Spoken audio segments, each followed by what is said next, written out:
Hello everyone. तो इस video में हम क्लास 12 केमिस्ट्री का सैम्पल पेपर 1 का एमसीक्यू वाला पार्ट डिस्कस करेंगे। हम नेक्स्ट वीडियो में इसका सेक्शन बी यानी कि थियोरेटिकल पार्ट डिस्कस करेंगे। तो हम इस वीडियो में एमसीक्यू को स्टार्ट करते हैं। ठीक है, तो सबसे पहला क्वेश्चन है हमारा, name of the following compound as per the IUPAC system. IUPAC system के अनुसार इस कंपाउंड का नेम क्या होगा। ठीक है, तो सबसे पहले हमें क्या देखना होगा, लॉन्गेस्ट कार्बन चेन कौन सा है। तो हमें पता है यही दिख रहा है लॉन्गेस्ट कार्बन चेन।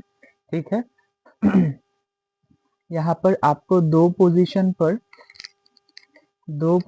पर आपको क्या दिख रहा है, आपको डबल बॉन्ड दिख रहा है। ठीक है, तो टू पर इन तो एक ही ऑप्शन पर है, तो वही होगा हमारा करेक्ट आंसर, यानी कि 3,4,4 यानी कि 3 पोजीशन पर और 4 पोजीशन पर दो क्या लगा हुआ है, मिथाइल ग्रुप, यानी कि 3,4,4 टोटल 3 मिथाइल ग्रुप है, इसीलिए ट्राई मिथाइल, और दो पोजीशन पर डबल बॉन्ड है, इसलिए हम 2 इन लिखेंगे। तो इस तरीके से हमारा ऑप्शन ए होगा करेक्ट आंसर। क्वेश्चन नंबर 2 देखते हैं। On hydrolysis which of the following carbohydrates gives only glucose. इनमें से कौन सा कार्बोहाइड्रेट हाइड्रोलाइसिस करने के बाद ग्लूकोज देगा। तो ये है आपका बायोमोलिक्यूल्स का चैप्टर से क्वेश्चन पूछा गया है, और इसका आंसर होगा स्टार्च, क्योंकि स्टार्च ही एक लौता कार्बोहाइड्रेट है जिसका हाइड्रोलाइसिस अगर हम करते हैं तो वो ग्लूकोज देगा, क्योंकि लैक्टोज आपका मोनोसेकेराइड है, यानी कि इसको और फर्दर हाइड्रोलाइज हम नहीं कर सकते। ठीक है, ग्लूकोज भी नहीं होगा और फ्रक्टोज भी नहीं होगा, सिर्फ हमारा स्टार्च होगा। अब देखते हैं क्वेश्चन नंबर 3।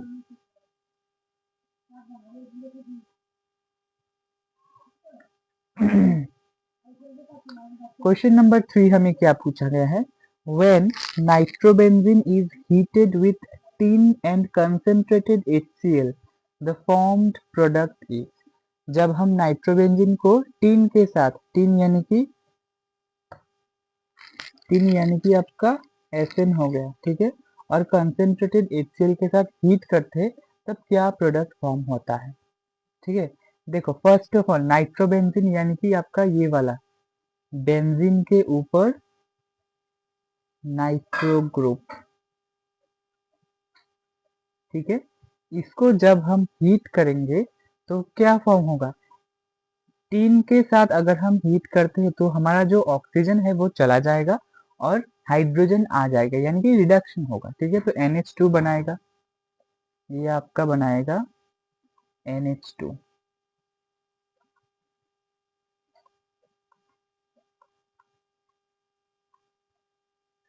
NH2, और इसको जब हम हीट करेंगे HCl के साथ तो हमारा क्या बनेगा, ये Cl वाला पार्ट यहाँ पर चला जाएगा, NH3 पॉजिटिव Cl नेगेटिव, ये बनाएगा।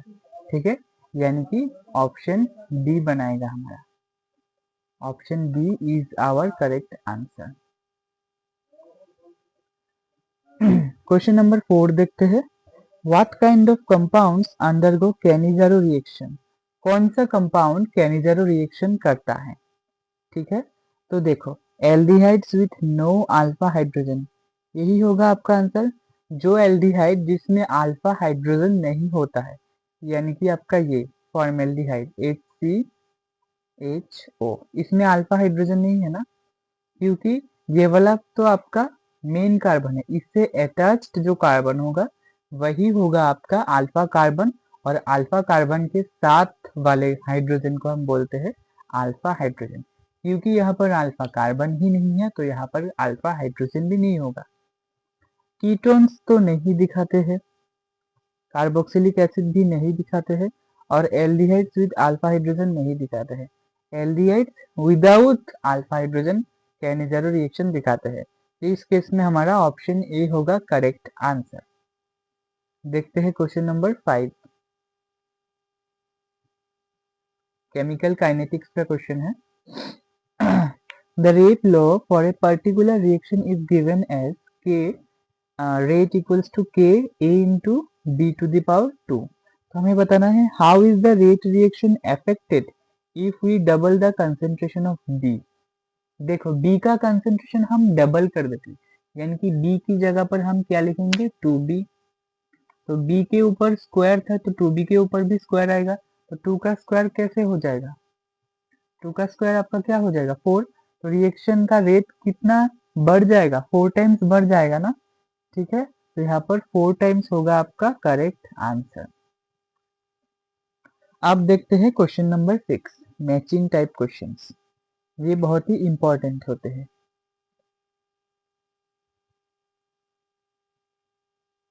हाँ देखो 6 नंबर,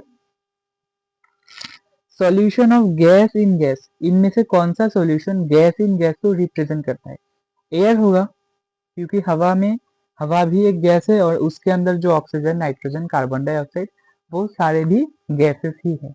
नेक्स्ट है आपका solution of solid in solid, ये भी आपका क्या होगा, ये आपका ब्रास होगा। ब्रास हमें पता है जिंक और कॉपर को मिलाकर बनाया जाता है, ठीक है।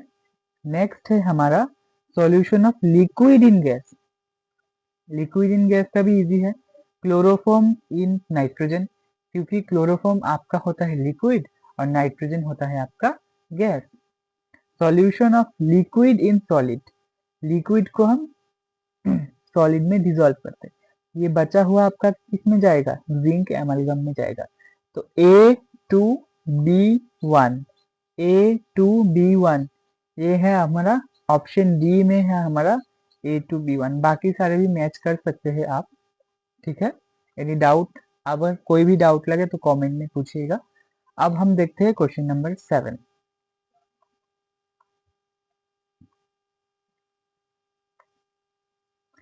Carbon tetrachloride has a dipole moment, carbon tetrachloride का डाइपोल मोमेंट क्या है, तो हम बना लेते हैं पहले कार्बन टेट्राक्लोराइड, यानी कि कार्बन बीच में रहेगा, टेट्राक्लोराइड यानी कि 4 chlorine,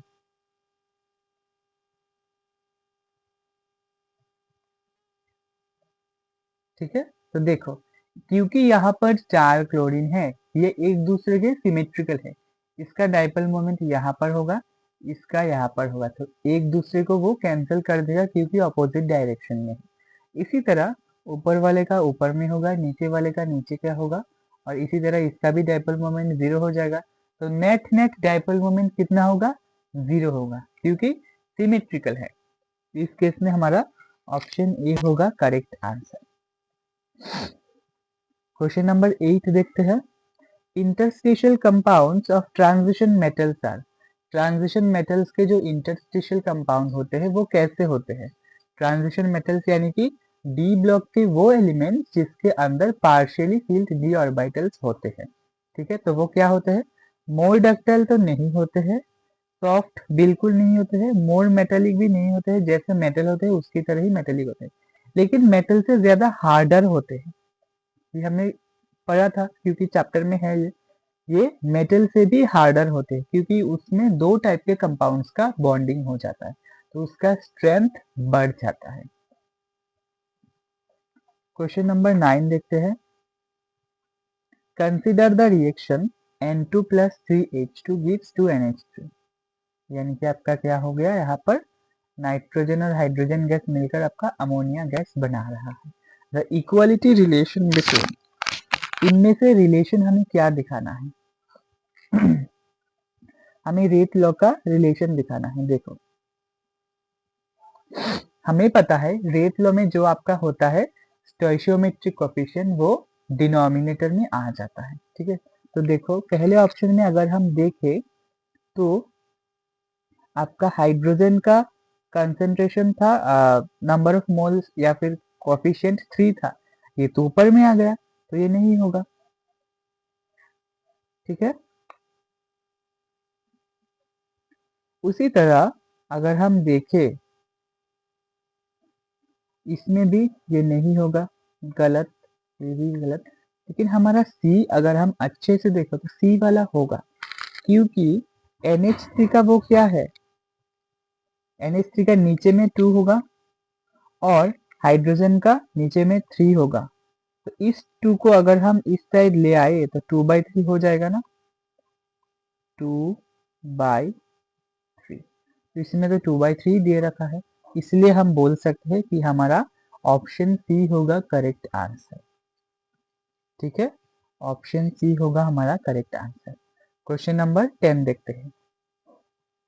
benzaldehyde and acetone can be best distinguished by using. Benzaldehyde आपका क्या है, एक एल्डिहाइड है, ठीक है, और एसीटोन आपका क्या है, कीटोन है। तो दोनों को हम कैसे अलग अलग कर सकते हैं, बिल्कुल इजी क्वेश्चन है। एल्डिहाइड और कीटोन को अलग करने का बहुत अच्छा मेथड है, टॉलेंस टेस्ट और फेलिंग सॉल्यूशन का टेस्ट हम दे सकते हैं। तो इसमें क्या दे रखा है, क्योंकि फेलिंग टेस्ट नहीं दे रखा है तो हम टॉलेंस रिएजेंट का यूज कर लेंगे, क्योंकि टॉलेंस रिएजेंट सिर्फ एल्डिहाइड दिखाते हैं, कीटोन नहीं दिखाते हैं। कीटोन दिखाता है हमारा आयोडोफॉर्म रिएक्शन।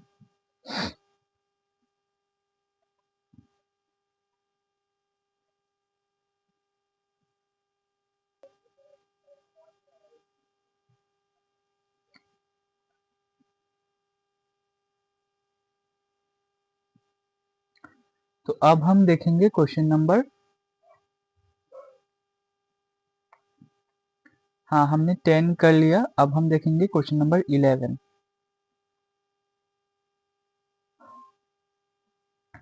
ठीक है, क्वेश्चन नंबर 11 को अच्छे से देखते हैं। Williamson synthesis is used for the preparation of. हम विलियमसन सिंथेसिस को किसके लिए यूज करते हैं। ठीक है, बिल्कुल इजी सा क्वेश्चन है, अल्कोहल फिनोल्स एंड ईथर्स वाला क्वेश्चन। हम विलियमसन सिंथेसिस को ईथर्स बनाने में यूज करते हैं, तो हमारा करेक्ट ऑप्शन हो जाएगा हमारा ईथर्स। ठीक है, क्वेश्चन नंबर 12 देखते हैं। Which of the following would be a good choice for reducing nitrobenzene to aniline? Nitrobenzene यानी कि बेंजीन रिंग के ऊपर आपका NO2, इसको हम एनिलीन यानी कि बेंजीन रिंग के ऊपर NH2, हम ऑक्सीजन को हाइड्रोजन में कन्वर्ट कर रहे हैं, यानी कि हम रिडक्शन कर रहे हैं। तो रिडक्शन के लिए कौन सा आपका ज्यादा अच्छा होगा, तो हमें पता है इसमें क्या होता है, मेटल और एसिड का कॉम्बिनेशन ज्यादा अच्छा होता है। तो मेटल और एसिड का कौन सा कॉम्बिनेशन ज्यादा अच्छा होता है, आपका टीन और HCl। ठीक है, क्योंकि यही आपका इस रिएक्शन में यूज होता है। अब देखते हैं हम क्वेश्चन नंबर 13, जो कि है आपका असर्शन रीजन क्वेश्चन, जो कि बहुत इंपॉर्टेंट होते हैं।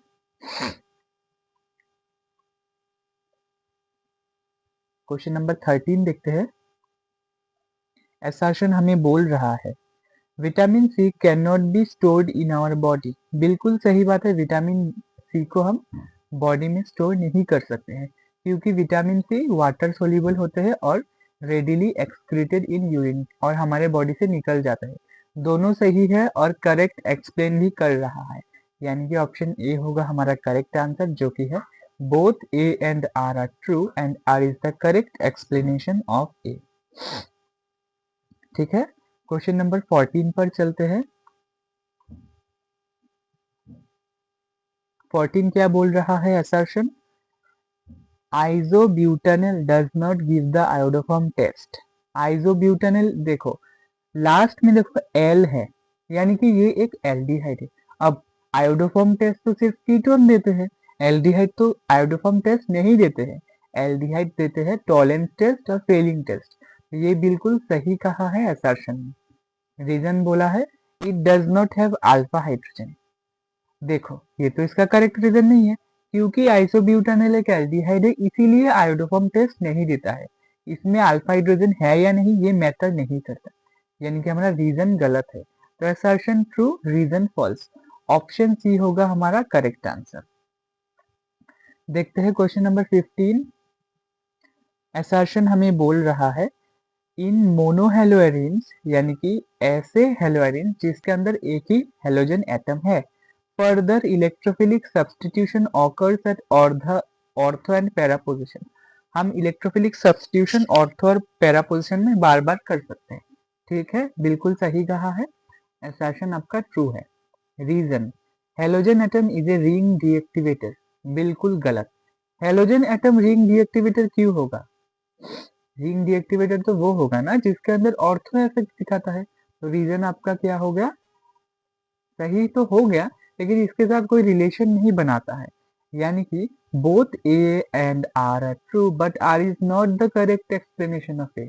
ठीक है, अब देखते हैं क्वेश्चन नंबर 16 और एमसीक्यू का लास्ट क्वेश्चन। नेक्स्ट वीडियो में हम सेक्शन बी स्टार्ट करेंगे, एक एक क्वेश्चन को अच्छे से सॉल्व करेंगे। तो हम इस वीडियो में सिर्फ सेक्शन ए यानी कि एमसीक्यू को ही सॉल्व करेंगे। 16 नंबर हमें क्या बोल रहा है, असर्शन बोल रहा है, देखिए boiling point of ethanol is higher than that of dimethyl ether. बिल्कुल सही बोला है। इथेनॉल ये एल्कोहल होता है, इसके अंदर क्या होता है, हाइड्रोजन बॉन्डिंग, लेकिन ईथर के अंदर हाइड्रोजन बॉन्डिंग नहीं होता है। जहां पर हाइड्रोजन बॉन्डिंग है उसके अंदर बॉइलिंग पॉइंट भी ज्यादा होता है। Reason, ethanol molecules are associated through hydrogen bonding whereas dimethyl ether it is not possible. बिल्कुल सही बोला है, जैसा मैंने बोला है वहां पर ही ऐसा ही बोला है। तो रीजन भी अच्छा है, यानी कि both A and R R true and R is the correct explanation of A, यही होगा हमारा आंसर। तो इसी के साथ हमारा ये वाला वीडियो खत्म हो जाता है। आप बने रहिए नेक्स्ट वीडियो के लिए, उस वीडियो में हम सेक्शन बी स्टार्ट करेंगे। Thank you for watching.